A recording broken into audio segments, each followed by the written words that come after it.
నీ డ్రామాలు బంద్ చేసుకో మిస్టర్ అభినయ్ దర్శన్. అవకాశం తీరుగా లేకపోతే నీకు ఇష్టం వచ్చినట్టుగా నీ అవతారాలు మారుస్తూనే ఉంటావా?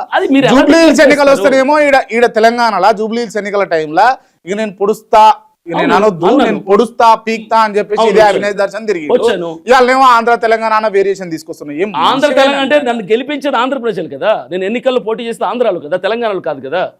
కాబట్టి నన్ను ఆంధ్ర ప్రజలు కూడా నేను పాదయాత్ర చేసే నియోజకవర్గ ప్రజలు నన్ను నమ్మితే చాలు, ఎందుకంటే వాళ్ళు నా పక్క నుండి నన్ను చూస్తారు కాబట్టి. నీకు విషయం చెప్పనా, నేను ఒకటి ఏమనుకోకండి, ఒక మీమ్ కూడా ఉంటది, 3 ఉత్సాహం అన్ని పోయినాయి అంటాడు కదా, నాకు అదే గుర్తొస్తుంది. ఇప్పుడు మీకు పోతే నేను ఏం చేసి చెప్పండి, బూస్ట్ ఇవ్వమంటారా? నాకైతే సింపుల్ గా నేను ఒక విషయం చెప్తా, నేను ఒక విషయం మాట్లాడుతున్నారు, మీకు నిజాయితీ మాట్లాడడం లేదు. నిజాయితీ మాట్లాడితే నిజాయితీగా మాట్లాడినా కాబట్టి నిజాయితీ మాట మీరు అనాల్సిన మాట ఏంటంటే తప్పుడు సెక్షన్లు ఎందుకు పెట్టి పంపించారు రిమాండ్ కి అనే ఒక మాట మీరు ఎందుకు అనలేకపోతారు? ఎస్ డెఫినెట్ గా తప్పుడు సెక్షన్లు పెడితే అవిట్లను కూడా మేము అడుగుతాం. కాకపోతే మీ బాధ ఏంది?